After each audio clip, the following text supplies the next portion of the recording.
Көршіңмен тату бол. Ертеден келе жатқан көрші ақысы, тәңір ақысы деген сөз бар.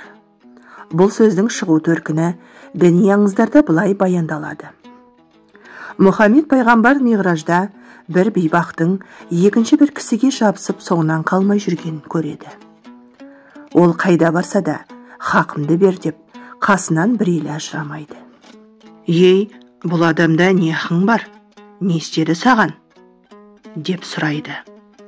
Бұл кісіде менің алынбаған ақым бар, дейді. Қандай ақы? Бұл менің көршім еді. Тәңір оған байлық берді.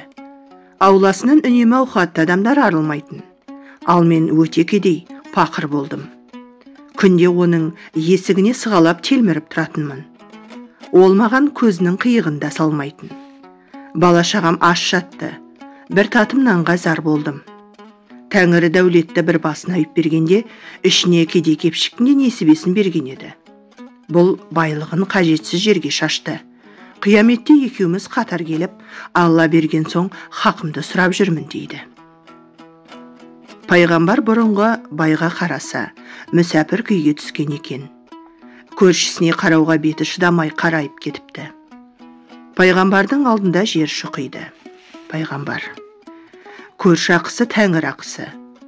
Көршісіне қарайласпаған, хәлін сұрамаған адам менің үмбетімнен емес, дейді де жүре береді. Расулдың бұл сөзі дүйім үмбетке таралып, кейінгіге үлгі өнеге болыпты. Көршінің ақысы деген ұғым осы кезден бастап дәстүрге енген екен. Діни наным бойынша Құдай тағала алдына келген момыннан: көршіңмен тату болдың ба? Деп сұрайды екен.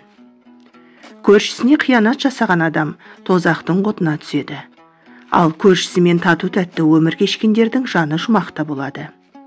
Ел аузында жақсы көрші туралы мағыналы хикая бар. Ертеде Ұлықпан хакімнің бір шаһарда екі үйі болыпты. Бірі хан сарайындай үлкен болса, бірі Құрқылтайдың ясындай шағын жұпын екен. Бір күні Ұлықпан үйін сатып, өзге қалаға көшпек болады. Кең сарайлы үйін арзанға, Алла шығын қымбатқа бағалайды. Алушы түсінбей оның мәнісін сұрайды. Ұлықпан хакім: мына үйім лашық болғанмен көршім жақсы адам. Ондай көршіні Құдай өзі нәсіп етпесе, шаммен іздеп таппайсың. Сондықтан үйдің құнын емес, абзал көршімнің бәсін қымбатқа бағаладым. Екінші үйім сән салтанатты боз үй. Бірақ көршім нашарлау кісі. Онымен қоңсы болған кісінің қуанышы аз болады. Ол үйді арзанға сатқан себебім сол, депті. Қоны сыйламас бұрын көршіңді сайла. Үй алма көрші ал деген мәтелдер Ұлықпан хакімнен қалған екен.